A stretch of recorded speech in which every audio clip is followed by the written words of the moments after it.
আসসালামু আলাইকুম। এখন সংক্ষেপে কথা বলবো ফ্যামিলি মিডিয়েশনের প্রিপারেশন নিয়ে।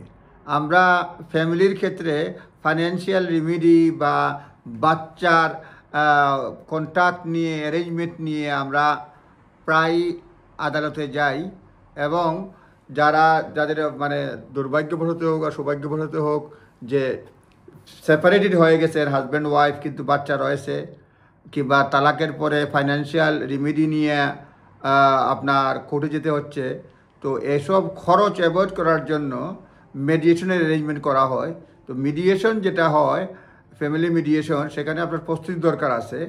আমি একটা মানে মানে স্বল্প সময়ে কয়েকটা কথা বলবো আর কি। মেডিয়েশনে কিভাবে আপনি প্রিপারেশন নিয়ে যাবেন, মেডিয়েটর তো থাকবেই মেডিয়েশন, এবং প্রথমে আপনার এইম ঠিক করতে হবে, আপনি কি চান, কি আপনার গোলটা কি অ্যাচিভ করতে চান। তারপরে যেটা হচ্ছে, এটার জন্য প্রিপারেশনটা হচ্ছে আপনি সকল কাগজ, সকল ইনফরমেশন এগুলি আগে পড়বেন, কনসিডার করবেন। তারপরে আপনার বন্ধুবান্ধবের সাথে হোক, ফ্যামিলি মেম্বারের সাথে হোক, এগুলি করবেন। অনেক ক্ষেত্রে দেখা যায় যে আপনার যদি ধরা যাক আপনার বাচ্চার মেডিয়েশন যদি এক ধরনের হয়, ফাইন্যান্সিয়াল রেমেডিটা আরেক ধরনের হবে। বাচ্চার ক্ষেত্রে যদি হয়ে থাকে, বাচ্চা কোথায় থাকবে, কার সঙ্গে থাকবে, কোন দিন অফ, কোন দিন বাচ্চার হলিডে রয়েছে, কোন দিন হলিডে নাই, বাচ্চার স্কুলিং কখন, আপনার কাজের সঙ্গে বাচ্চার কি আনা নেওয়া এগুলি ঠিক আছে কি না, অ্যাডজাস্ট করতে পারবেন কি না। সুতরাং এইসব বিষয় তো দেখবেনই।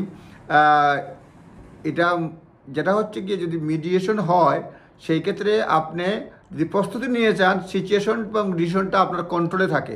আপনি আগের থেকে যত more you prepare, more you will have control on your own affair. হ্যাঁ, এটা থাকবে। মেডিয়েশন যদি প্রিপারেশন নিয়ে যান, মোর স্ট্রেসফুল, এবং মেডিয়েশনে যখন যাবেন কুল থাকবেন এবং আপনার মিডিয়েটরের কথাবার্তা শুনবেন।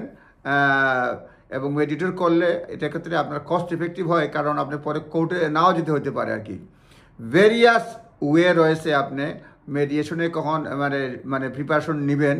ফ্যামিলি মিডিয়েশন, যেটা আগেও বলছিলাম, যে financial document, understanding of your legal rights. Financial documents বা সব কিছু ডকুমেন্টস তো নেবেন, আপনার লিগেল রাইটসটা কী সেটা জেনে নেবেন। কোনটা বললে একটা plan 1, plan B, plan A, এগুলি জানবেন। এইমস, অবজেক্টিভ, এবং ইমোশনালি মেন্টালি রেডি থাকতে হবে যে আপনি কিছু লস করেন বা হারেন, এবং শক্ত থাকতে হবে।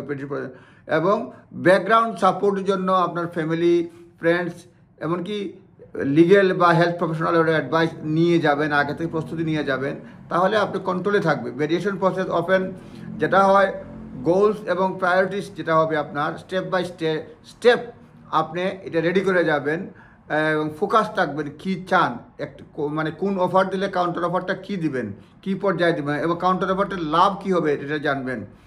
এবং লিসেনিং যেটা, এটা আপনার থাকতে হবে, যে পুরা বক্তব্যটা শুনেন। এক কথা বলার পরে হুট করে রাগ করে ফেলেন, তাহলে তো আপনি পাবেন না, হয়তো সে কথা চেঞ্জ করে দেবে, হয়তো আপনার ফেভারেবল কথাবার্তা বলবে। সেই জন্য আপনার লিসেনিং মানে অ্যাটিটিউড নিয়ে যেতে হবে। মেন্টরের এবং ফর্মাল পার্টনারের ওটা শুনতে হবে, মেডিয়েটরের এবং ফর্মাল পার্টনারের শুনতে হবে। এটা যদি শুনেন, তো it will allow to understand and consider the proposal. তার ইন্ডিপেন্ডেন্ট লিগেল অ্যাডভাইস তো আপনি নিয়েই যাবেন। ট্রাই এবং ফোকাস করবেন how you may achieve your goal. মানে যেটা আগেই বলছিলাম, মেডিয়েশনে কিছু জিনিস আপনার কম্প্রোমাইজও করতে হতে পারে, সেটাও জানবেন।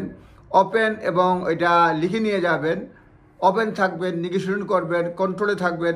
সুতরাং ওভারঅল মেডিয়েশনের ক্ষেত্রে প্রথম যেটা হচ্ছে, প্রস্তুতি নেবেন, লিগেল রাইটস জানবেন, সবগুলি কাগজ জানবেন, আদার পার্টির সব অ্যাসেট বা তার কী অপশন থাকতে হবে আগে জানবেন, আপনার অপশনটা জানবেন, আপনার প্রথম অপশন ফেল হলে পরে সেকেন্ড অপশনটা কী হবে সেই জানবেন। সুতরাং আপনি ভালো প্রিপারেশন যদি নেন, তাহলে আপনার অনেক টাকা বাঁচতে পারে। হয়তো কোর্টে যেতে হতে পারে না, কোর্টে গেলেই আপনার জন্য সময় এবং পয়সা অনেক খরচ হবে। সুতরাং এই বিষয়গুলো বিবেচনা করবেন ফ্যামিলি মিডিয়েশনের জন্য, এবং এইভাবে প্রস্তুতি নেবেন। আপনারা ভালো থাকবেন। এটা গাইডেন্স মাত্র।